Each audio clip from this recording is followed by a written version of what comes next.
Oi, pessoal. Boa tarde, quase boa noite, né? Enfim, começou o julgamento, então temos material aí, né? Hoje eu conto de novo com a participação do André, gestor aí da área de contencioso tributário, e da Juliana, nossa sócia de planejamento tributário, né? Bem, vamos falar um pouquinho aí sobre o julgamento. Antes disso, para não ser mal educado, eu vou abrir a palavra só para o André e para a Ju darem um oi, porque eu sou muito mal educado, tá? Primeiras damas. Olá, boa noite a todo mundo. Eu sou Juliana Porchado, trabalho com consultoria. Vamos comentar um pouco hoje a decisão do STF, até o que temos. Oi, pessoal, boa noite. Como o Léo antecipou, eu sou o André, um dos gestores do contencioso tributário, e vamos aí comentar um pouquinho do início desse julgamento aí, enfim, tão esperado e tão importante para as empresas. Bem, eu vou fazer um panorama muito rápido, tá? Porque naturalmente a gente sabe que os nossos participantes aqui não é todo mundo que está no mesmo nível de conhecimento, né? Então acho que é sempre legal a gente dar um overview bem rápido, né? Supremo está discutindo exclusão do ICMS na base do PIS e da COFINS, né? Em um julgamento de embargo de declaração apresentados pela Procuradoria, em que a Procuradoria busca basicamente a reversão e a manifestação do Supremo em relação a 3 itens, né? Primeiro, em relação à própria mudança do mérito, ou seja, passar a permitir a inclusão do ICMS na base do PIS e da COFINS em sentido contrário ao que tinha decidido em 2017 o Supremo. Segundo, que haja um esclarecimento sobre qual é o ICMS que deve ser excluído, se é o destacado ou pago, e para algumas pessoas a expressão não é destacado versus pago, é bruto versus líquido, então saibam que o destacado está junto com o bruto e o líquido está junto com o recolhido, né? E, por fim, terceira questão, a modulação dos efeitos. E aí uma modulação que a Procuradoria pede que a decisão só valesse daqui em diante, ou seja, seria como se fosse uma mudança legislativa, uma reforma tributária, né? Todas as discussões que existem até hoje não teriam qualquer significado, né? E aí a relevância desse caso, além, obviamente, dos valores envolvidos, é que as posturas que foram adotadas pela Receita Federal e pela Procuradoria para tentarem limitar o direito de crédito ou afastá-lo, né, fez com que a gente gerasse aí diversas discussões de contencioso e consultoria tributária que nós fomos enfrentando e estamos enfrentando aí ao longo desses últimos anos, né? André, comenta um pouquinho com a gente o que a gente tem visto aí de situações diferentes também que as empresas têm processualmente falando e o quanto há situações muito complexas em decorrência dessa resistência por parte do governo federal. Por favor. Bom, como o Léo adiantou, tem as mais variadas situações nessa matéria. Tem gente que entrou com ação e que discute esse tema desde muito tempo atrás, desde os anos 90 ou de meados dos anos 2010, 2005, enfim, que já está discutindo esse tema há muito tempo e tem muito crédito em jogo, porque em um determinado momento a ação voltava para os últimos 10 anos. Tem gente que resolveu não discutir esse tema no judiciário e pura e simplesmente resolveu adotar a exclusão do ICMS da base do PIS e da COFINS direto, sem autorização judicial, contando com uma possível chance de defesa em autuação administrativa, e seguiria o contencioso no administrativo para depois, se o caso, ir para o judicial. Das pessoas que têm ação judicial, tem gente que já encerrou seu processo, já está com crédito habilitado, já está compensando. Tem gente que já está em fase avançada processualmente, mas ainda não terminou o julgamento, o processo, então está aguardando justamente essa questão do Supremo ser definida agora no julgamento desse recurso. E tem gente que entrou com a ação mais recente e que também conseguiu já encerrar o processo ou que ainda está aguardando a manifestação do Supremo. Do lado de quem adotou o critério de não se valer de uma decisão judicial para já excluir o ICMS, tem as várias variadas situações também. Tem gente que já não foi autuado por perda do prazo para que isso fosse feito pela Receita Federal. Teve gente que foi autuada e já está discutindo isso no CARF, ou está discutindo isso em primeira instância administrativa. A gente foi autuado, o processo administrativo já se encerrou, eventualmente o tema foi para o judiciário. Então, assim, tem várias situações em jogo, de vários contribuintes em situações diferentes, mas todas elas podem ou não ser impactadas pelo julgamento que está acontecendo agora, a depender do que for decidido. Obrigado, André. E nessa questão, né, por exemplo, em São Paulo, eu estou vendo aqui alguns clientes nossos que nos acompanham, né, e que nós temos essas ações judiciais do ICMS na base dos PiscoFins.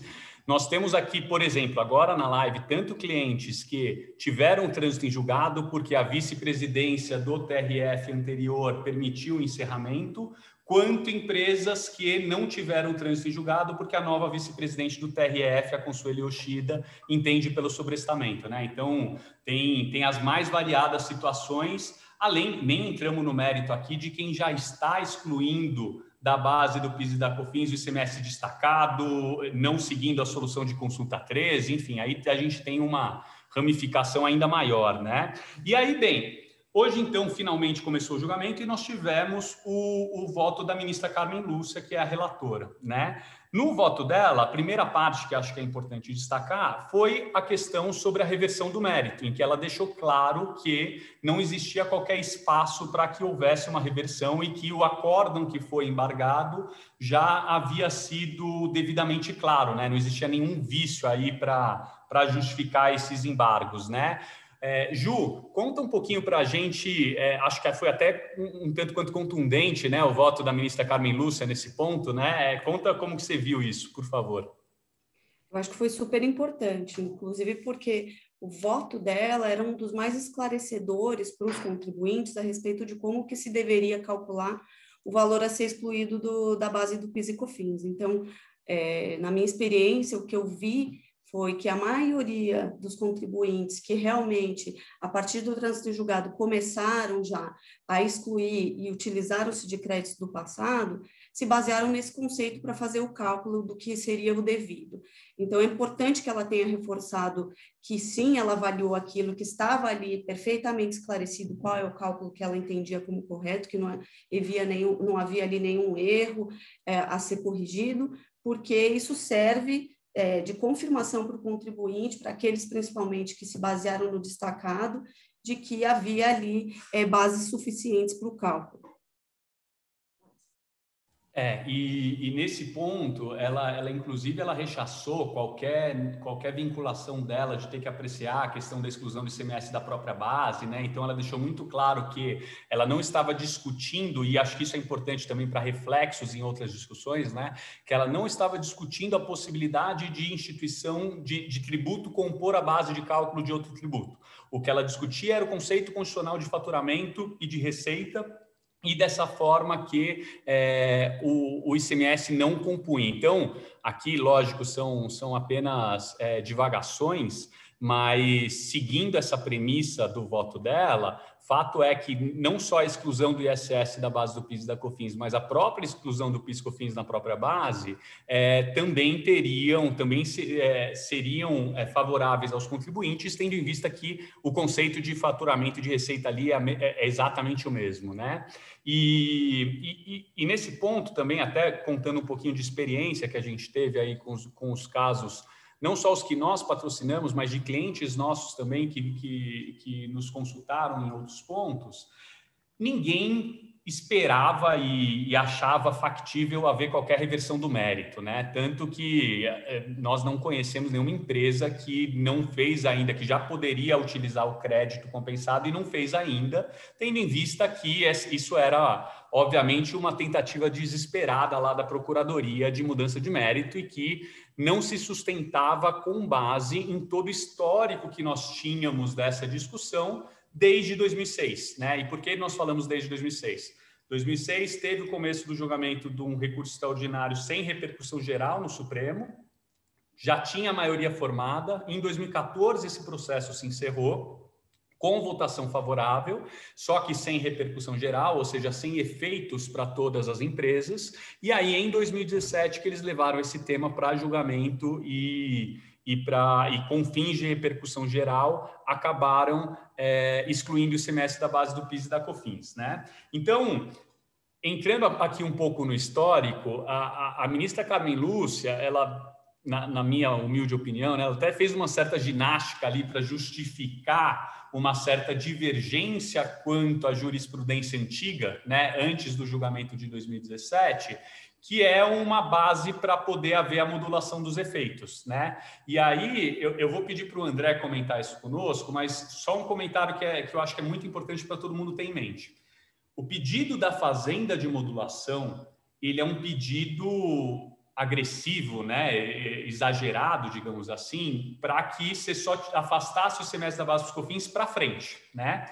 Mas isso não vincula o Supremo Tribunal Federal no julgamento. Então, o Supremo Tribunal Federal costuma poder aplicar a modulação da forma que ele melhor entender, né? Modulação, assim entendida, uma definição de restrição de efeitos, ou seja, ele define quando que essa decisão vai valer e para quais casos, para que ele possa proteger a segurança jurídica, né? E nesse ponto, a ministra Carmen Lúcia, ela acabou por modular os efeitos dessa decisão, definindo da seguinte forma: de acordo com a data de julgamento, dia 15 de março de 2017, quem já tivesse entrado com a ação ou discutido administrativamente teria o direito, né, de recuperar o passado. Quem não tivesse entrado com a ação ou discutido administrativamente até 15 de março de 2017 só poderia excluir o ICMS da base do PIS e da COFINS dali em diante, né? André, comenta, por favor, para a gente o que você achou, quais são os pontos mais interessantes aí dessa discussão de modulação dentro do voto da ministra Carmen Lúcia, por favor. Bom, aí a gente tem algumas questões interessantes, né? A primeira é a seguinte: a Carmen Lúcia usou como fundamento principal da modulação de efeitos dela o fato de que, antes de 2017, havia uma jurisprudência desfavorável nos tribunais superiores em relação ao tema, o que pode ser objeto de questionamento, considerando que, como o Léo comentou, havia uma maioria formada no Supremo em 2006, favorável à exclusão do ICMS da base do PIS e da COFINS, que foi confirmada em 2014 pelo plenário. Por mais que tenha havido mudança de composição da corte e por mais que o julgamento de 2014 não tenha efeito vinculante, fato é que era uma manifestação do plenário da maior corte do judiciário do país, que deve ser levado em conta numa matéria de tanta relevância que nem é essa questão da exclusão do ICMS da base do PIS e da COFINS. Um outro ponto interessante é que o Supremo manteve uma tradição que ele já vem adotando em alguns casos, que é a de modular, mas preservar quem já tinha entrado com a ação antes do julgamento. E aqui é interessante porque, como em 2014 já havia uma empresa que tinha ganho essa ação com esse tema, se não fosse adotada uma modulação parecida, talvez pudesse gerar algum desequilíbrio concorrencial, qualquer coisa nesse sentido, porque fato é que havia um posicionamento do plenário do Supremo de 2014. Dois pontos interessantes em relação a esse corte na modulação de efeitos. O primeiro é o seguinte: o Supremo ele considerou a data de encerramento do julgamento, 15 de março de 2017. Não a data da publicação da ata, que retratava e que tornava público esse resultado, e nem a ata de publicação do acórdão, que é quando você finalmente conhece no detalhe quais foram os fundamentos da decisão. Esse ponto de escolher como marco temporal a data do julgamento pode ser determinante para definição de modulação de efeitos em outras teses tributárias que estão rolando no Supremo, como, por exemplo, o diferencial de alíquotas do ICMS. Então, a manifestação do Supremo sobre esse marco temporal é interessante não só para esse caso, como também para outros casos. Um outro ponto que é interessante é o seguinte: o Supremo preservou as ações ajuizadas até a data do julgamento. Teve muito contribuinte, porém, que entrou com ação no dia do julgamento, seja de manhã, seja à tarde, seja no final do dia. Enfim, fato é que eles entraram com ação no dia do julgamento. Pode ser que haja um contencioso específico para esses contribuintes, para se definir se eles estão ou não estão dentro da modulação de efeitos, pelo fato deles terem entrado com ação no próprio dia do julgamento. Então, que mais me chamou a atenção nessa questão da modulação foram esses três pontos, né? A questão da análise da reviravolta de jurisprudência, enfim, a questão de usar a data do julgamento e não da publicação da ata ou do acórdão, e como que vai ser a interpretação do termo data de julgamento em si em cada caso concreto. Se é um dia antes, se é um dia depois, se no mesmo dia vale. Enfim, ainda vamos ter algumas discussões sobre esse tema em decorrência desses pontos, eu acho. Nesse caso da modulação, bem, quem ajuizou no dia do julgamento está protegido, né, na nossa opinião, e certamente, principalmente quem ajuizou antes do horário mesmo do julgamento, né? Acho que essa já é uma discussão muito delicada, mas sempre que o Supremo colocou até a data do julgamento, até a data da ata de julgamento, da publicação da ata de julgamento, ele protegeu quem estava naquele grupo até aquele dia, né? Então, eu imagino que, seguindo esse voto da ministra Carmen Lúcia, né, quem ajuizou até 15 de março de 2017, incluindo a própria data, está protegido por essa modulação, né? Quem vai ficar com uma situação mais complicada é principalmente quem ajuizou 16 ou 17 de março. Por quê? Porque a publicação da ata de julgamento foi em 17 de março e a publicação da ata de julgamento costumava ser, e até costuma em outros casos, né, o corte que o Supremo adota, né? Só que, infelizmente, não existe ainda uma padronização, né? A gente viu um voto recente em que o Supremo acabou colocando como data de corte a publicação do acórdão, né? O acórdão, que é a decisão completa, ele vem muito tempo depois, né? Às vezes 1, 2, 3 meses, né? Enfim, então tem essa questão realmente da data de corte, né? Mas tentando simplificar ao máximo, de acordo com a posição da ministra Carmen Lúcia, quem ajuizou a ação até 15 de março de 2017 está protegido em relação ao todo, né? Quem ajuizou depois de 15 de março de 2017 só teria direito ao período de 15 de março de 2017 em diante. Ou seja, dando um exemplo, se teve um ajuizamento de uma ação em 1º de janeiro de 2018, ao invés dela voltar até 2013, que seriam uns 5 anos de recuperação, ela entende que só vai recuperar março de 2017 em diante. Tá?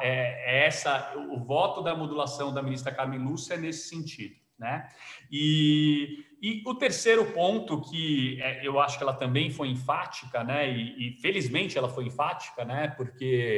Porque é um ponto que sempre gerou, sob a nossa análise jurídica, né, um inconformismo de ser trazido esse tema que nunca foi tratado nos processos, é a discussão sobre o critério de cálculo, né, sobre excluir o ICMS destacado, também chamado de bruto, ou excluir o ICMS pago, também chamado de líquido, né? E nesse ponto ela foi bastante enfática no sentido de que não existia qualquer tipo de vício no processo, por conta de estar claro no processo que era a exclusão do ICMS destacado, ou seja, ela adotou o critério de cálculo mais relevante para os contribuintes.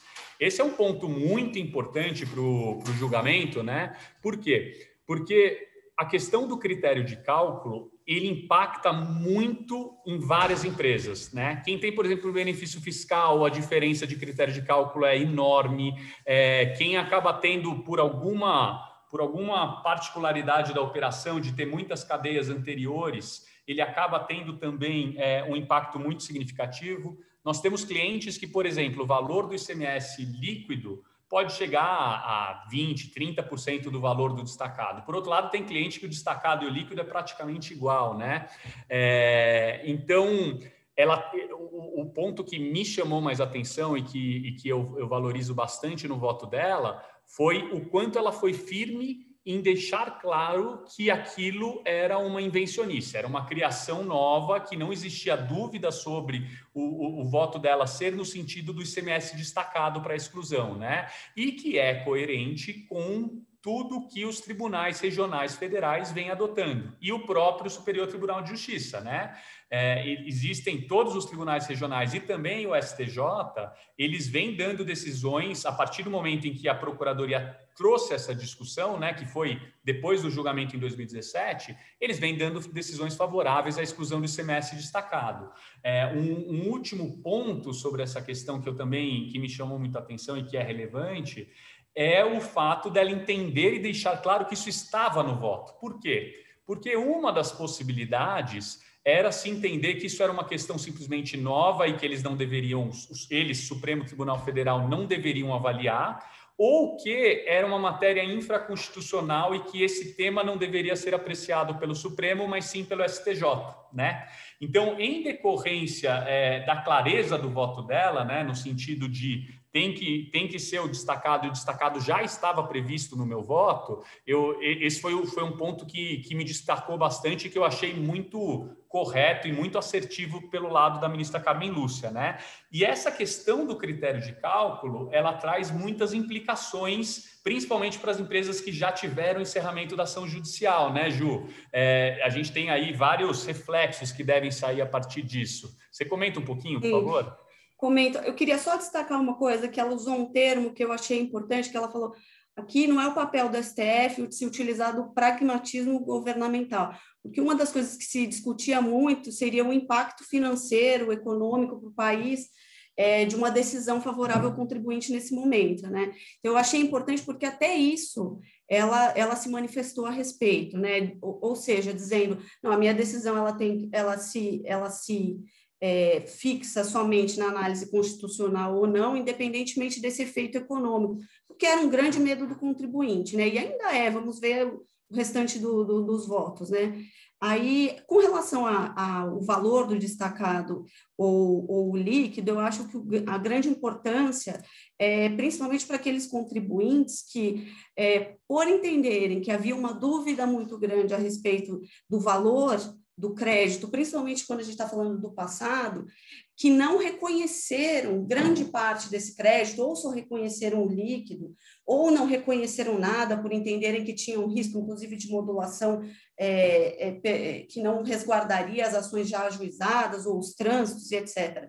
Então, a decisão se mantida, né, sobre essa questão dá bastante segurança para os contribuintes, mas, por outro lado, ela também agora chama à baila a questão de definir se, então, agora seria o momento de reconhecer essa receita, seja parcial entre a diferença do que é bruto e que é líquido, ou seja total, caso se entenda que agora existe segurança jurídica, ou se iremos adotar aquela tese que também tem sido muito adotada de que não, o momento desse reconhecimento, pelo menos para fins tributários, é somente no momento da compensação, ou até da homologação da compensação. Aí existe duas teses para todos os gostos, a minha vai mais no sentido, o meu entendimento vai mais no sentido do momento da compensação em si. Então, acho que o contribuinte aqui precisa novamente trazer para análise, trazer para a mesa a questão de preciso reconhecer alguma coisa agora? Independentemente da decisão que foi feita lá no passado, é possível que, dependendo da linha que foi seguida,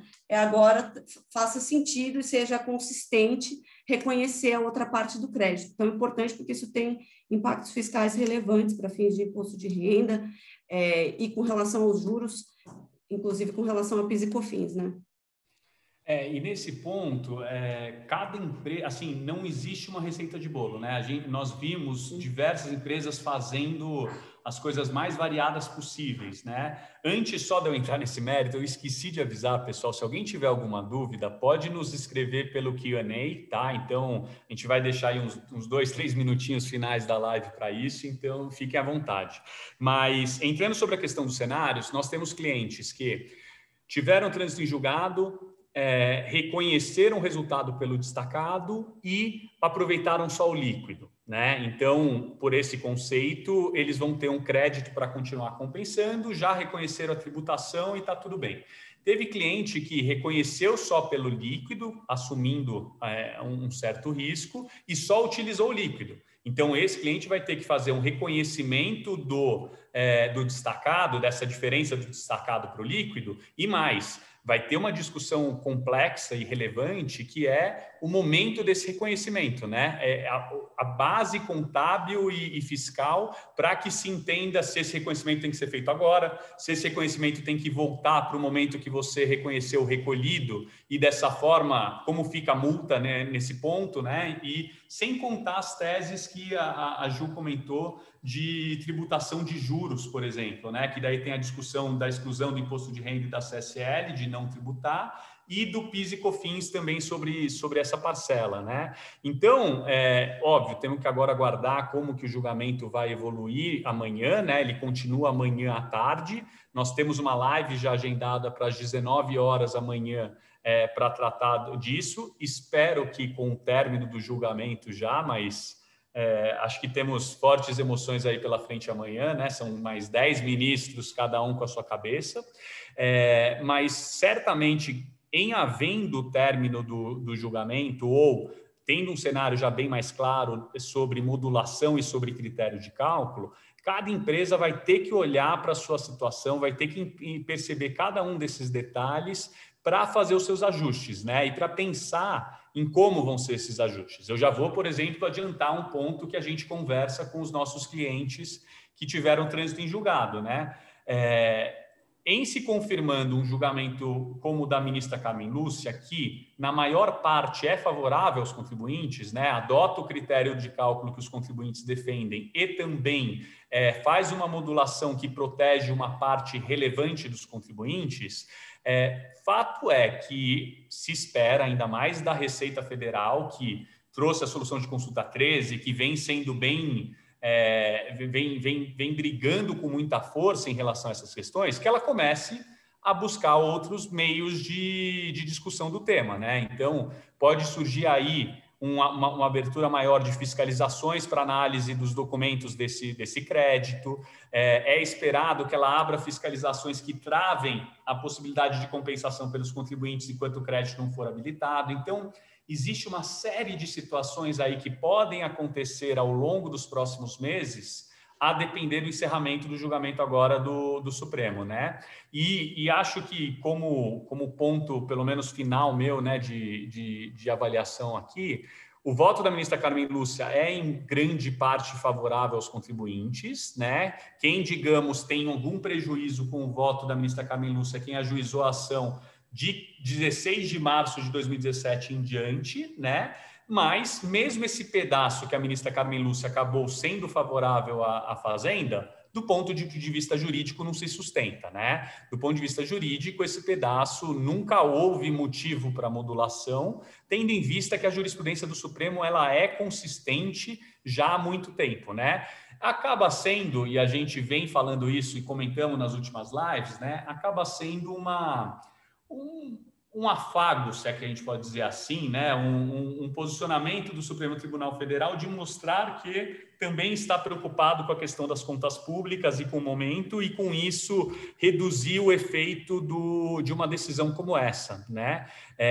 Mas dentro do que a gente imagina de perspectivas, acho que o julgamento começa bem, né? Acho que o julgamento começa bem sustentado juridicamente, começa com convicções bastante claras da ministra Carmen Lúcia, e tirando a questão da modulação, que nós discordamos, né? Nós entendemos que não deveria haver qualquer modulação. Fato é que ela decidiu em linha com o que constava já no voto de 2017, mantendo a segurança jurídica, né? Então, claro, tem mais 10 cabeças amanhã pela frente, então, até pelo comentário do ministro Fux, de que pelo tempo que os ministros vão precisar, ele não ia conseguir encerrar a sessão hoje, já demonstra que a gente vai ter sim divergência, né? Não se sabe em qual matéria, não se sabe de que forma, mas se todo mundo fosse aprovar o voto da ministra Carmen Lúcia, não teria por que ele não encerrar o julgamento hoje, né? Então, nós vamos ter, sim, amanhã posicionamentos distintos e acompanhar, mas é um início bastante positivo, né? Um início que vale a pena a gente valorizar, porque não só por ser favorável aos contribuintes, que é algo que deveria sim ser, porque os contribuintes têm a razão nesse caso, né? Mas também por estar muito bem fundamentado juridicamente, né? Bem, eu vou aqui aproveitar. Pessoal, agora a gente vai para o Q&A, né? Fiquem à vontade para mandar as dúvidas. Obviamente, se nós formos tendo dúvidas, a gente segue aqui a live um pouquinho, né? E aqui eu vou ler a primeira do Renato. Renato, tudo bem? Vamos lá. Ação distribuída após 15 de março de 17, já transitada em julgado. Mesmo nessa hipótese, apura-se o crédito após o marco temporal determinado pela ministra Carmen Lúcia, caso assim finalize o julgamento? Boa pergunta, Renato. Casos que tiveram ação distribuída após 15 de março de 17, e, de novo, partindo da premissa do fundamento do Supremo, né, de que esse voto da ministra Carmen Lúcia vai se sustentar, quem entrou com a ação depois de 15 de março de 2017, em tese, pode ter uma reversão para só poder recuperar de 16 de março de 17 em diante, né? Só que a gente entra numa outra discussão, que é a questão da ação rescisória, né? Por quê? Porque um contribuinte que já teve uma ação transitada em julgado, ele já tem um título executivo judicial que definiu, por exemplo, que ele poderia recuperar o passado diferentemente do que o Supremo definiu, né? E a questão da ação rescisória, ela traz, obviamente, mais algumas ramificações, porque, como nós sabemos, em direito tributário, nada é muito simples no Brasil, né? A gente tem 2 marcos temporais para a ação rescisória, né? André, você quer comentar um pouquinho? A gente já discutiu isso bastante, né? Mas quais são as visões que nós temos sobre rescisória? Bom, em resumo, a Fazenda ela pode usar 2 critérios, né? Na verdade, o direito ele traz 2 critérios. O primeiro é o critério do trânsito em julgado, e aí teria que ver se da data do trânsito em julgado até hoje, por exemplo, já se passaram 2 anos, e aí a Fazenda Nacional perderia o direito de discutir esse tema em rescisória, a coisa julgada favorável ficaria cristalizada, vamos dizer assim, e não poderia mais ser discutida. E tem um outro prazo, que é o prazo que a gente chama que se fala em direito da coisa julgada inconstitucional, que surgiria o interesse de discutir a coisa julgada inconstitucional a partir do momento em que o Supremo declara que essa coisa é julgada inconstitucional. Tem uma regra do Código desse sentido, e aí o prazo passaria a ser de 2 anos contados da data da decisão do Supremo. Então, com o avanço dessas situações, vão chegar ao Judiciário, e aí o Judiciário vai ter que definir se essas ações rescisórias têm que se pautar pela data do trânsito em julgado originário ou 2 anos a seguir da decisão do Supremo que eventualmente module ou modifique esse cenário. Nesse ponto, acho que daí o que ficaria de ideia, porque até, Renato, comentando contigo, nós temos processos que nós patrocinamos que estão nessa situação, né? Que foram distribuídos em final de 17, por exemplo, e que já tiveram trânsito em julgado porque caminharam rapidamente, né?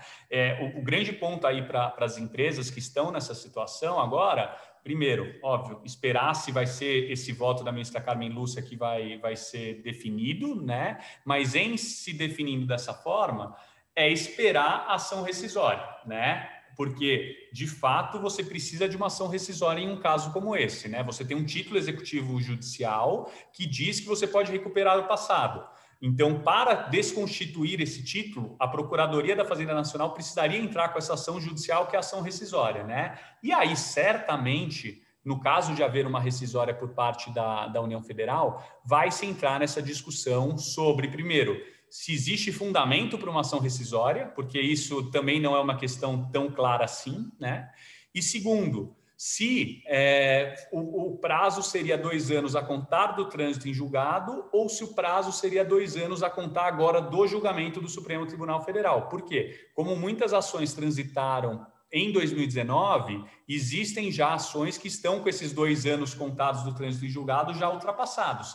E, em paralelo, as empresas vão ter que tomar muito cuidado do quê? De avaliar riscos, né, sobre a tomada do crédito ou não, porque a maioria dessas empresas ainda estão tomando crédito, né, então elas vão ter que avaliar o quanto elas têm de fundamento jurídico para defender que a sua decisão se aplica ainda, né, nessa situação, e o quanto que ela quer assumir de risco fazendo as compensações e podendo esperar eventuais rejeições dessas compensações, né? E, enfim, tem para quem estiver nessa situação, vai ter muita coisa que pode ainda acontecer, né? Aqui temos uma outra pergunta do Jonathan. Oi, Jonathan, tudo bem? Os efeitos para as ações de exclusão do ISS na base do PIS e da COFINS serão análogos no que tange a modulação do efeito para ações impetradas após 15 de março de 2017? Jonathan, ótima pergunta também. Ó, que isso aqui não é puxar saquismo aqui não, viu, pessoal? As duas perguntas foram ótimas. Olha, nesse ponto, eu e o André, a gente já discutiu um pouquinho, né? Na nossa opinião, não. Tá? Por quê? Porque o que está sendo julgado e que foi julgado em 15 de março de 2017 foi a exclusão do ICMS da base do PIS e da COFINS. Você utilizar como data de corte para uma modulação no ISS, o que foi julgado do ICMS seria uma ginástica, a nosso ver, indevida e inadequada, né? Mas não é algo que dá para se tirar da mesa, tá? Acho que sim. Se você me perguntar, existe chance de a Procuradoria começar a buscar emplacar uma tese como essa? Acho que chances existem, tá? Mas eu não me lembro de ter visto até hoje o Supremo fazer algum tipo de modulação de uma discussão com base num julgamento de outra discussão. Eu não me lembro de qualquer caso desse. Acho que é isso, né, André? Você tem algo mais que você queira comentar? Não, eu acho que é isso. E assim, né, pelo menos a Carmen Lúcia, ela deixou muito claro no voto dela que o que ela está analisando é a exclusão do ICMS da base do PIS e da COFINS. Meio que querendo dizer assim, olha, tese filhote, inclusão do ICMS no próprio ICMS e outras coisas, não necessariamente vão ser impactadas pelo resultado do julgamento de hoje. Então, eu acho que não é uma hipótese que dá para tirar da mesa, porque existe o argumento de que as questões são conexas, né, de que o ICMS e o ISS, por serem tributos com uma feição parecida, eles deveriam ter o mesmo tratamento. Então, concordo contigo, Léo, quando você diz que não dá para tirar essa hipótese da mesa, mas, a princípio, eu acho que o tratamento do ISS vai ser um tratamento específico para o ISS, até porque, no caso do ISS, o rombo nas contas públicas é menor, já vai ter se formado um argumento favorável em relação ao ICMS, pode ser que tenha mudança de composição no julgamento quando o julgamento ocorrer. Então, tem muitas variáveis aí que a gente não consegue prever, mas, enfim, não é uma hipótese que dá para descartar. Tá ótimo, pessoal. Bem, acho que por hoje é só, né? Já conseguimos, já passamos aí do tempo e respondemos as perguntas que tinham no chat. Obviamente, se alguém tiver qualquer dúvida adicional, fica à vontade para nos acionar individualmente, né? E agora é a expectativa para o julgamento amanhã. O julgamento a sessão começa às 14h. Nós vamos continuar acompanhando com os nossos times de contencioso e de consultoria. E temos uma live já marcada aí para as 19 horas, uma live que promete bastante, né? Vamos esperar que o Supremo continue com uma posição correta aí, seguindo a lógica como foi a da ministra Carmen Lúcia, né? Ainda que, como qualquer discussão complexa, cada um tem algum tipo de ressalva quanto a esse posicionamento, né? E é isso, amanhã tende a ser um dia de fortes emoções. Obrigado para todo mundo, tenham uma boa noite. Ju, André, obrigado, até amanhã. Obrigada, até amanhã. Obrigado, gente, até amanhã.